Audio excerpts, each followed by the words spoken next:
Let's loom knit your sweater. Today is part 3 of 6, the front. Welcome to Good Knit Kisses. We're all about helping you stitch your love and love your stitches. All right, we're ready for part 3, the front. Be sure and click down below to get the pattern. Also, you're going to want to also go back to part number 2 so that you can work the beginning part of this panel. Let's look at this piece right here. You can see that I have knit my length just as I did before with my 2 inches here. Any custom length here, it's normally going to be the 19 inches. Then we've bound off our first 4 stitches and our other stitches on the other side, and we've started our armhole. So let's jump over to the pattern. Okay, we're going to the page that says the front, and we're going to work from this double asterisk to double asterisk as given for the back. So let's just jump back over here and refresh ourselves as to what we did in part 2. We have the back, we have the double asterisk where it says cast on our stitches. It's the same one that you did the week before. You've got your row 1, the UK knit, the purl, repeating for your ribbing. You're doing 2 inches, which I said was 8 rows, and then you proceed in your texture pattern. And then you continue on that until your custom length or your total of 19 inches. And then we shape our armholes by binding off the first 4 stitches at the beginning of the next 2 rows. And we have our ending stitches here. Okay, and then that's where our asterisk stops. So you're going to want to stop this video and get to that point. We're going to move on to the next page here. Okay, so let's go back to the asterisk. So where it says the armhole, you're going to continue on for these measurements. Now these are shorter than the ones for the back, and that's because we're going to start shaping the neck, and then we'll get it back up to the length that you had before. For the sizes, you're going to go to 5 inches on the extra small. You're going to go to 6 for the medium, 6.5 for the large, 7 inches for both the extra large and 2X, 3XL, and then 7.5 inches for the 4 or 5XL. So continue to that point and pause your video. Yes, you'll want to go check out that other video before. If you need some help, you can do this. And when we come back, we're going to begin directly at shaping the neck. This is the part that you need the most help on if you aren't comfortable reading that pattern. So let's jump right in. We're back, and I've got my armhole, and I'm making the 5 inches for the extra small. Yours is going to be different. If you're using my numbers, I used 8 ridges here, and mine lines up here with this bind off. There's the first ridge, so 1, 2, 3, 4, 5, 6, and then 7, 8 are up in here. All right, so this next part, I think you should go ahead and grab a couple of stitch markers. I'm getting 2 of different colors, and you'll see why in a moment. The one in the pattern I show marking first, but I think you can mark another one because we're going to be decreasing to a certain point, and this will help you see where you need to stop. I do want to make sure that you notice I do have my working yarn on this side after I made a knit row, and this video will be flipped for the left hand as well. So if you need that video, click down in the links below. Okay, so here's the pattern. We are on Shape the Neck, and we're working with this part where it says next row, continue in pattern across, 20 stitches for the small, 22 for medium, 24 for large, 27 for extra large, 33 for 2 3XL, and then the 4 5XL is 36 stitches. So you're going to continue across just those stitches, and then you're going to place a marker on the last peg that you worked. So that particular number, that's the peg that you work. So let's go ahead and do that first, and that's going to indicate the neck edge, and then we're going to ignore the rest of the stitches on the loom for now, and then we're going to turn back and work back to the beginning of the row. So let's go do that right now. All right, I'm at the end here, and this is going to be my last peg that I'm supposed to work in my number. Just take that loop off and put on your marker and then replace it. Now if you notice, I have my slip with the yarn in front of the peg down here, and then I have 2 knits. That's because if I continued on in the pattern, I'd have to put a slip with the yarn in front on this one, and that's just not going to work for me because we're going to be working in a flat panel back and forth. And on all these rows, these are going to be either knit 1 or knit 2 together, and we don't need that extra slip there. So not all of the sizes are going to have an even amount. So if you have an even amount, it's going to end and look like this. But the one that has an odd number, it'll just look like normal, and you will have just the one knit at the end of the row.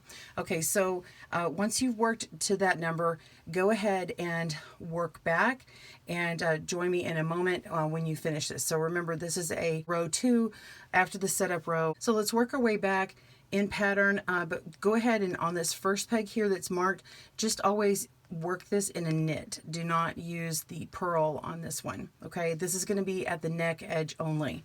So instead of purling here, just knit, and then this one will also be worked as normal, which is a knit, and then we're purling one below and continuing on. All right, pause your video, and I'll see you at the end of the row. All right, we're at the end of this row, ready to begin our decreases. Let's look at the pattern. Okay, so this paragraph, it says continue in pattern, and there's an asterisk for some extra instructions we'll do in just a moment. Decrease 1 stitch at neck edge, that's at that marked peg, on next 4 rows, then every other row twice more. And then we have stitch counts just so you can know and double check. I'm going to have you put in another stitch marker here to show you where you're going to be ending. We're actually going to be moving stitches down. And so what you can do is count out how many stitches that are going to be gone, which is 6. And then after that 6th one, you're going to put on actually the 7th peg, you're going to put your extra stitch marker on. And I'll have that on here in just a moment. That way, once we move them all down and you're on your last peg, you'll know you've already got them all done and you're at the right stitch count, and you can double check everything. All right, so let's go over the decreases. So I'm working on this as a right-handed video when I film, so know that the left hand, the name is going to be slightly different. It's actually an SSK on your side, but that's okay. I'm just going to show you how to work it so the movement will look like the same movement, but it's just flipped. So decrease on even row K1, which is knit 1, and then we're going to do knit 2 together, and then continue in pattern to the end. Now the knit 2 together is just making it lean a certain direction. And then to decrease on odd row, continue in pattern to the last 3 stitches and knit 2 together and knit 1. So all decreases are happening at the neck edge. Let's look over at our knitting here. So when you're working towards the neck edge, you know for the next 4 rows that you're going to have to decrease down here. So just know that when we're working in this direction, everything's going to have to shift. Okay, so I suggest shifting it first. Your stitches can be knit after that fact, and then when you work back in this direction, you'll immediately do some more moving over of your stitches. So, and you can knit them as you go. So let's do that now. Go ahead and place your stitch marker, again, the 7th one down, because we're going to not mark these 6. 1, 2, 3, 4, 5, 6, and this is my 7th one. Okay. All right, and so let's go ahead and start moving our stitches. So the last 3 stitches are these, so that's the marked peg and then these 2 here. We want to put this stitch on the bottom of these 2, so I'm going to pick this one up and move this one over. A bit of a stretch here. Put this one back down. Okay, and then now we can start picking these up and moving them over. Okay, like that. So just pause your video and continue moving your stitches, and then you can work in pattern until you get down to here, and you're just going to knit these 2 stitches together. So basically you're just working a whole knit row all the way to this point. Okay, so go ahead and finish that out, and I'll show you what to do when we work back this direction. Pause your video and I'll see you soon. All right, I'm at my neck edge, and now we're ready to begin and decrease on this edge. So we're going to lift up the 2nd stitch next to the stitch marker again and move this peg, this stitch on this peg over 1. So put the 3 on the 2, and I'm going to move this over here just to make it easier just for a second. Okay, I'm going to pick this up and move it back over. Okay, and so now I'm going to work the stitch again. We're just going to knit one and then knit these two stitches together, and you can do them one at a time or all together at the same time, doesn't matter. All right, and then now we want to start moving these stitches over and knitting them. So I'm just going to go ahead and knit and then move. Okay, that's just easier to do. All right, so now you know what to do. Go ahead and work to the end of your row, pause your video, and I will meet you back at this point over here. See you soon. All right, you can see we've moved over, and now I only have these 4 stitches beyond the stitch marker because we've already taken off these 2 pegs here at the end. So go ahead and repeat those last 2 rows. You're going to work this one, decrease the neck, and then work this one, decreasing at the neck first. Pause your video, and I'll meet you back up when you're finished right there. See you soon. All right, so we're back at the end here, and you're going to want to repeat these last 2 rows twice. I've actually gone ahead and moved over my stitches just like I did before, because we're going to decrease at the end here, and then we're going to decrease at the beginning when we start. But this row right here is going to be a setup row, and then we're going to do a patterned row. So don't forget that when you're working these back and forth, you need to stay in pattern. And one way to catch how you're doing that is to look at the back and see, or actually look at the front here, and see where your stitches lie. And it actually looks like with mine right here, I can see the slip with the yarn in front at the beginning here, so I'm good to go. It should be on that second peg, and so my patterning is fine. I recommend going ahead and just double checking before you start, and you do your slip with the yarn in front of the peg and continue to the end of the row just as normal.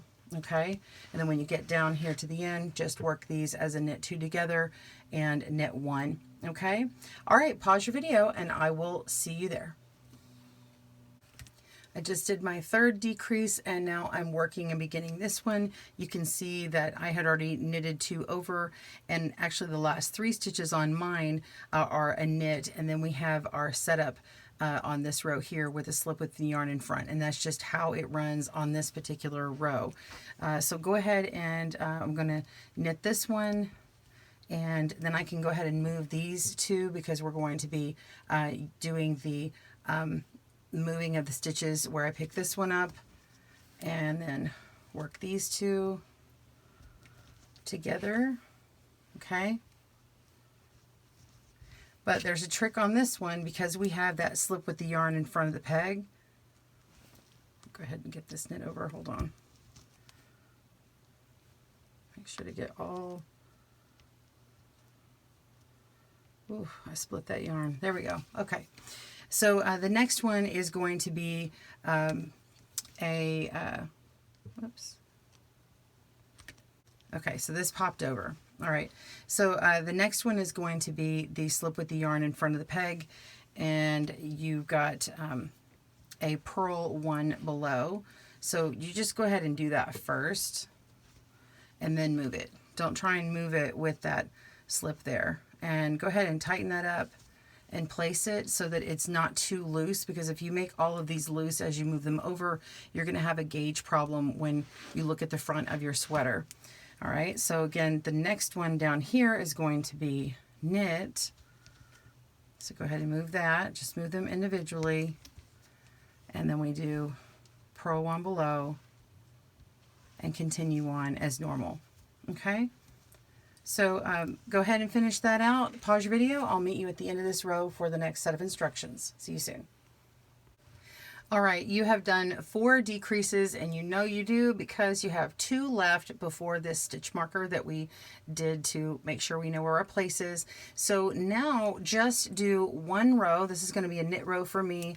Just do 1 row across here, and then only decrease at the neck. So you're going to repeat that twice. So I think you've got this. So go ahead and knit this all the way down, do your decrease on the front side, and then do it again. You're going to work your next row, which would be another pattern row down. Now that you know how to do that, just see the earlier part of the video and then do another decrease row. And once we get down to this point here with this marked peg, I will see you for the further instructions. See you in a moment.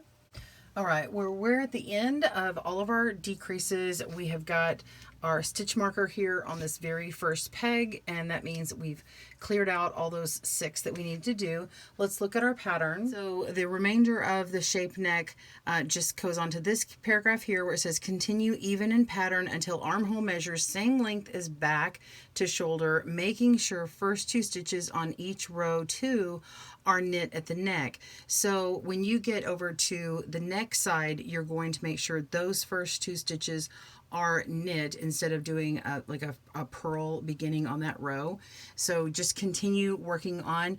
You'll notice on mine, I had 8 before, and then when I start counting and all of my ridges, I know that I have 1, 2, 3, 4, 5, 6, 7, 8. That's where the 8th was, and then I added on 9, 10, 11. So I actually only have one more set or one more ridge to do. So I know I have one more row 2 and then finish out those 2 stitches or 2 rows afterward. So continue on until yours matches your back. Just come over here and get a refresher from your back panel and count how many of these ridges you need. Pause your video and I'll meet you at the end of that correct length. See you soon. Okay, we've knit to our length. We've got the right amount of ridges in here. We're ready to shape our shoulder. So let's look at that pattern. Okay, so we're right here where shape shoulder is, and this is going to be just like we did on the back. You're going to keep continuing at the pattern, bind off those first several stitches at the beginning of that row, finish out the row, work another row, and then finish off binding off the remaining stitches. So this is just like before. For the small, you've got 7 that you bind off, 8 for medium, 9 for large, 10 for extra large, 13 for 2 or 3XL, and 15 for the 4 or 5XL. And then it changes slightly for 2 of the sizes for the remaining stitches. And those are all that you've done between those 2 stitch markers that we just did. You're going to cut a tail and or cut the yarn and leave the tail, and then we'll meet back up for the next part. See you in a moment.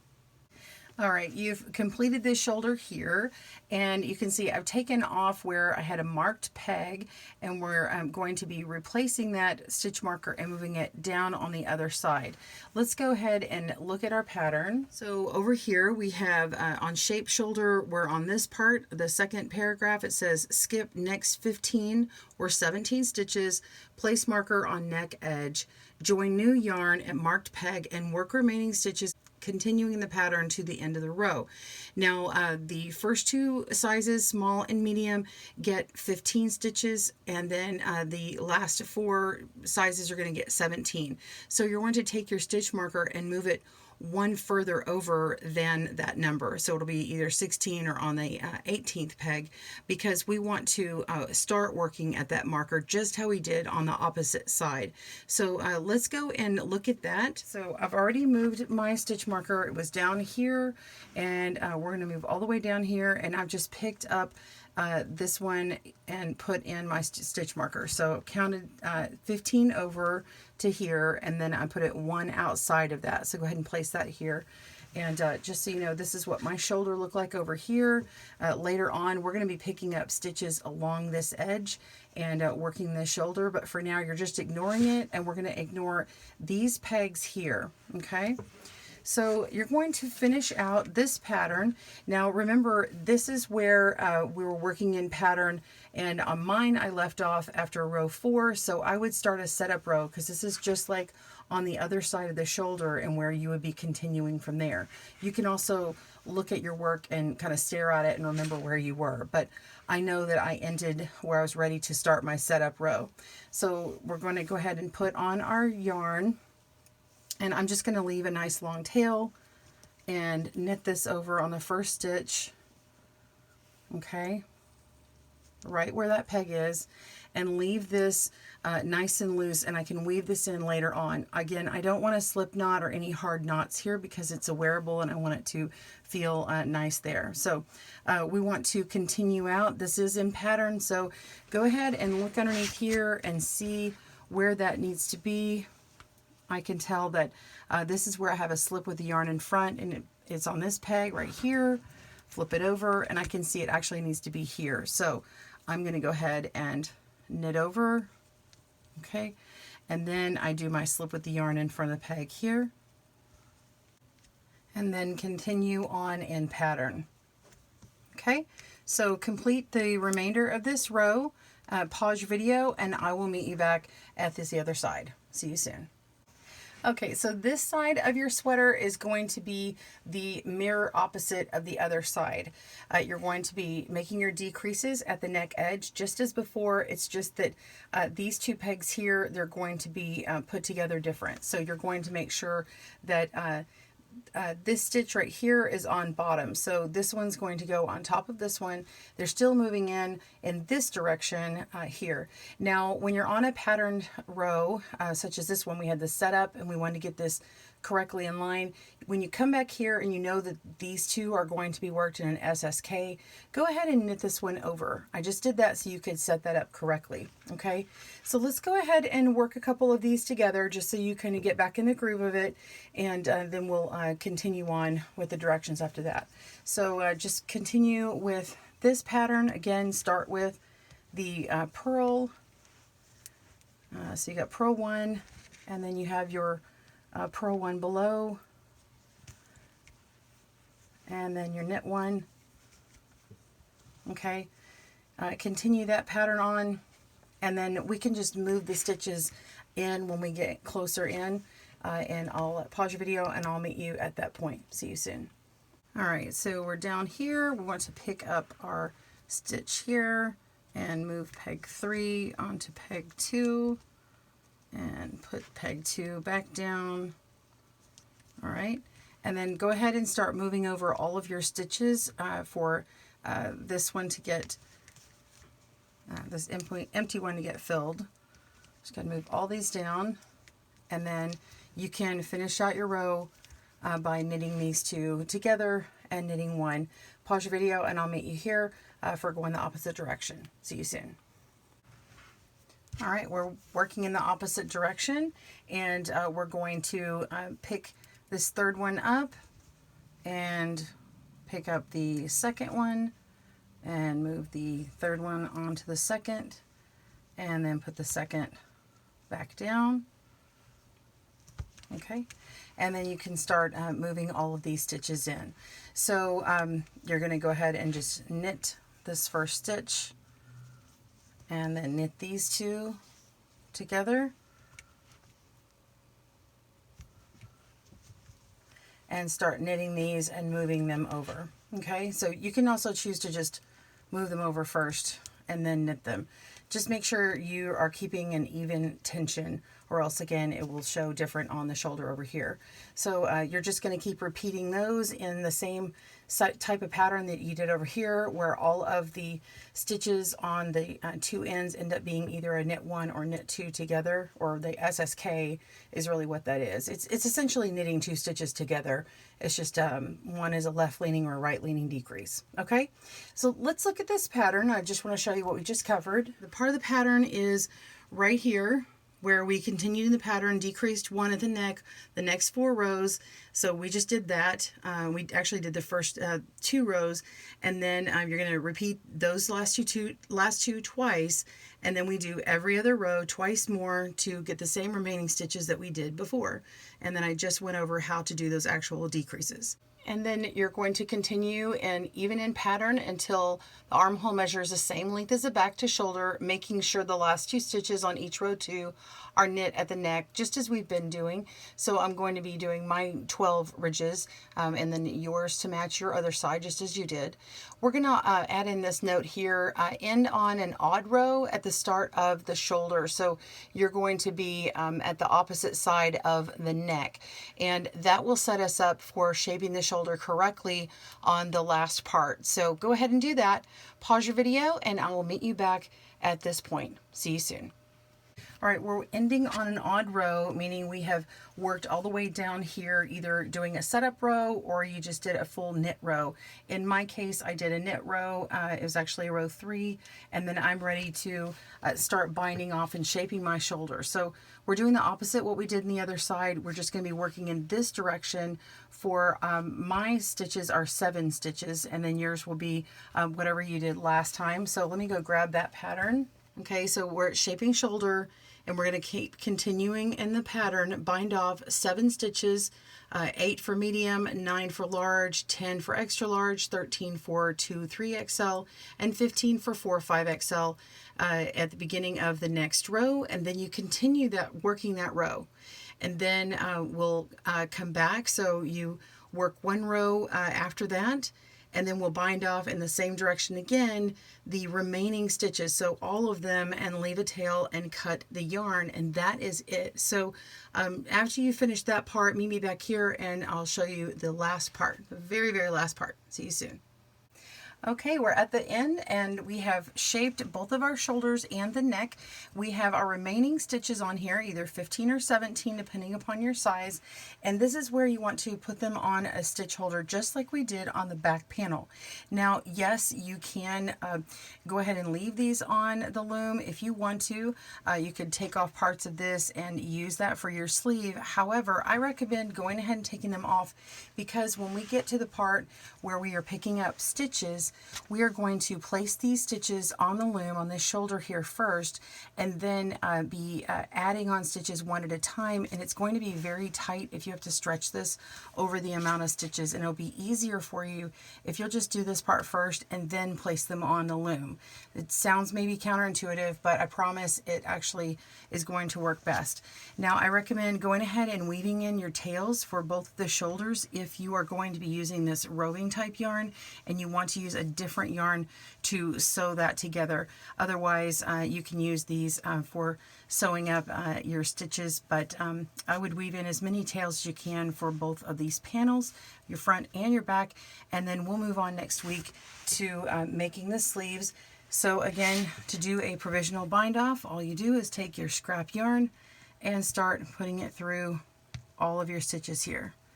So you should only have just those 15 or 17 stitches. Just check your pattern and make sure, and then remove this from it. Well, I'm so glad that you joined me this week in making your front panel. You have done most of your sweater now. You've done 2 of the major parts. That's the biggest part of the sweater.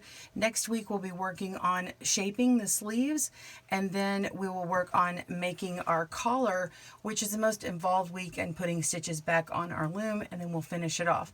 Well, join me next time. We'll see you soon. Thanks for joining us today, where we help you stitch your love and love your stitches. See you again soon.